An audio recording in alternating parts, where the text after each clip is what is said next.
I like my brain. I mean, the part of my brain, there's a really good part of my brain that's super smart.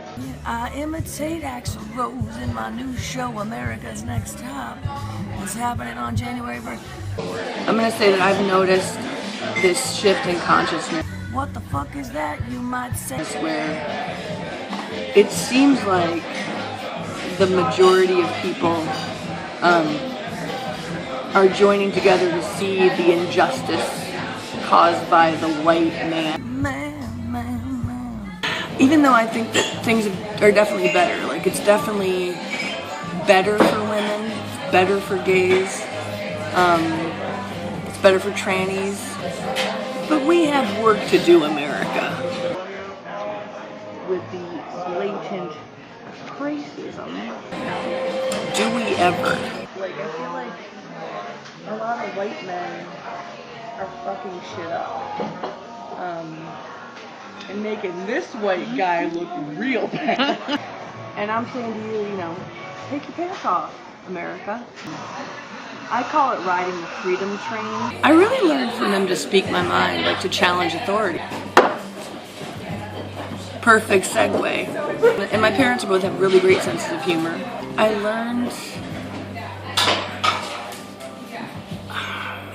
to really take the time to investigate my problems and not try to cover them up with drugs and alcohol.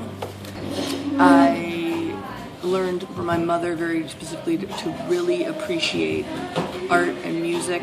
Like, she really introduced me to that world in a really beautiful and passionate way, and it's affected me, you know, for the rest of my life. This is a fucking, you're gonna die when you hear this one. I was at my sister's middle school for a band concert. I feel like I could have avoided a lot of pain. You know, pain makes you stronger and builds your character, but there were some moments from age 13 to, you know, now, from age 13 to like 20 where I was really fucked up. But it just finished. I was in like the lobby of the middle school and I felt like this thing hit my head. And I looked up and some punk ass kid had just like hawked a fucking giant loogie on my head.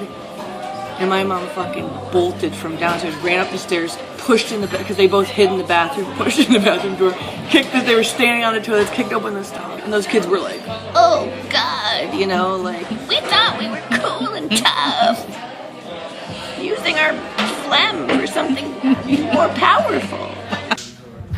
And I never could match up, like, the way they saw me, the way I saw myself. She showed them. She showed them. I knew that I liked ladies, but I didn't want anybody to know. There's this woman named Eva Tenuto. And I don't care if they're looking at me and they want to stare because I got this, bitch. Foreshadowing.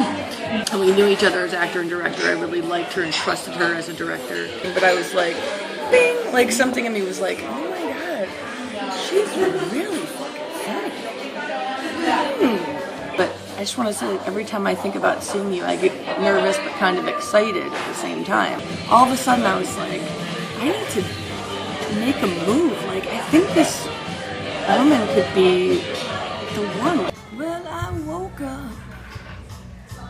woke up the next morning. I didn't want to talk to anybody or see anybody but her. Like, so I drove to her house, unannounced. I knocked on the door. She let me in, and I like you. I think that you're neat. Like, you don't have to follow a plan. And I always tell her, I feel like the best part of me fell in love with her. Always be completely true to yourself. Like, the healthiest part of me. Because I just didn't believe any of that when I was 13. Yeah, it's pretty awesome too, because we get to be creative together. Like, you will find your people. You will find true love.